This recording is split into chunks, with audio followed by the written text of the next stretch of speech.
Kali ini saya mau menceritakan sebuah film bergenre horor, yaitu film Losmen Melati.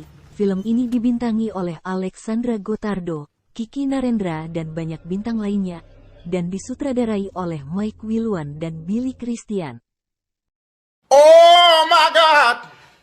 Film ini dilatarkan pada tahun 1997, ditampilkan seorang polisi yang mencari alamat sebuah rumah. Kemudian polisi ini menemukan rumah yang begitu besar namun terbengkalai. Dikarenakan nama yang dicari adalah Losmen Mati, namun yang ia temukan justru yaitu Losmen Melati.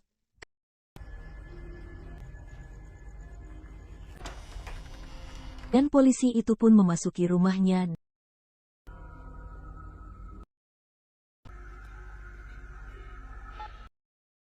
dan menemukan sebuah boneka yang duduk di sebuah kursi.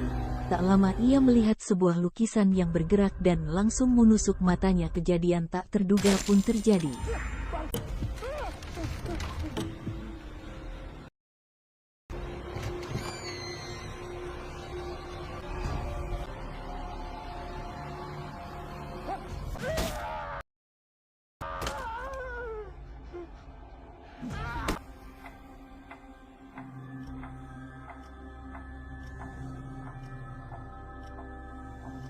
Kemudian kita beralih kepada seorang wanita yang akan menceritakan 7 hari sebelum peristiwa ini terjadi.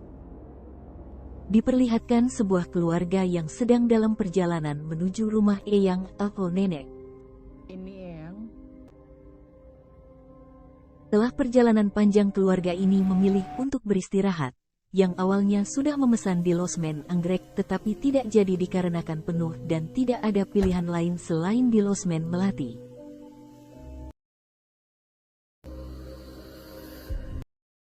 Ketika memasuki lobi, hawa seram begitu terasa dengan interior zaman dahulu. Belum, Pak.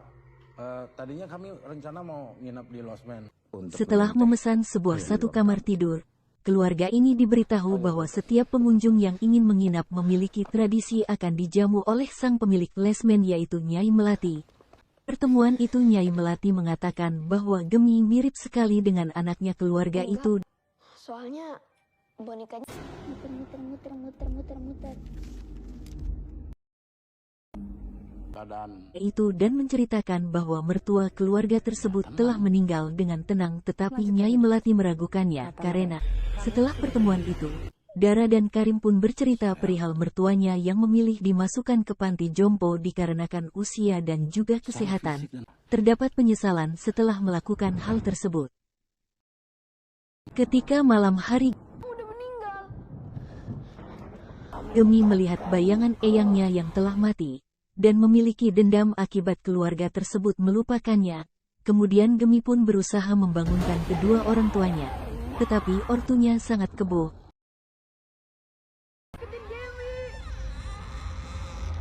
Tak lama Gemi pun ditarik ke dalam sebuah lemari oleh hantu yang menyerupai eyangnya, yaitu Korin.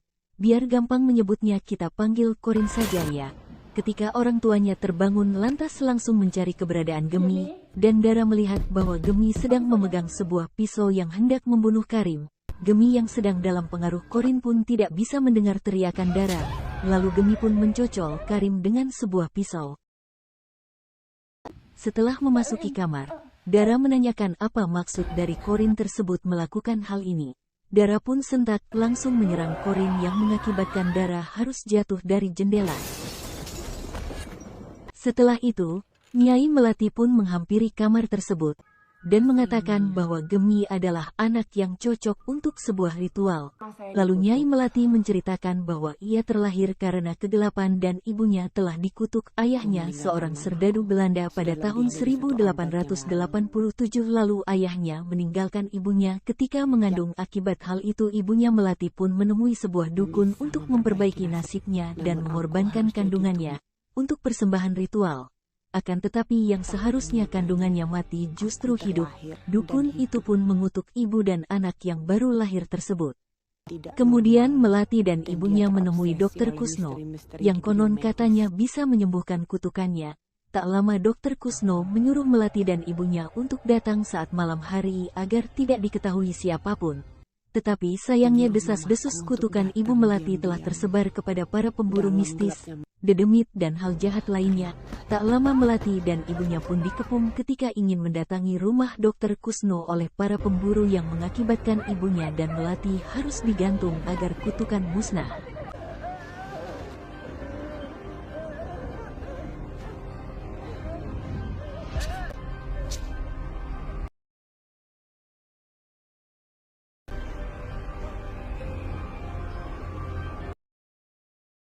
Kemudian film dialihkan dengan dua orang yang berniat mencuri mobil di Lesmen Melati. Pada saat malam hari diperlihatkan dengan pemuda-pemudi yang mendatangi Lesmen Melati untuk menyewa sebuah kamar. Permisi Om, masih nomor telepon aja nggak bisa dihubungin.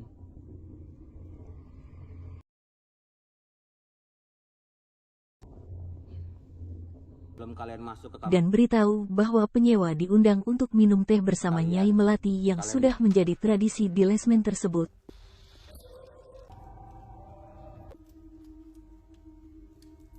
Silahkan duduk.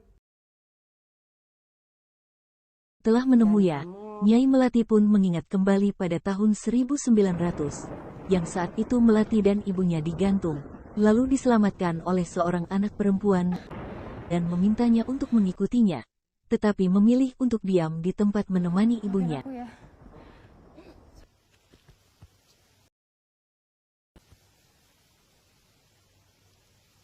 Saat pagi hari Melati ditemui oleh anak Kusno yang bernama Sigit.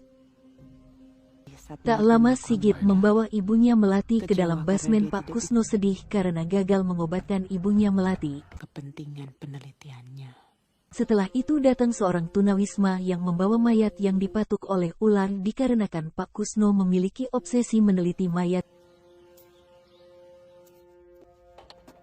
Dengan Pak Kusno dan Sigit yang sedang melakukan eksperimen terhadap manusia yang membuatnya ingin menjadi abadi. Dalam gelapnya ruang bawah tanah dan mengganggu roh-roh dalam mengejar kehidupan. Ditampilkan ibunya Sigit yang sudah mati tetapi enggan dikubur oleh Kusno dikarenakan menurutnya ibunya Sigit telah berkorban demi ilmu pengetahuan.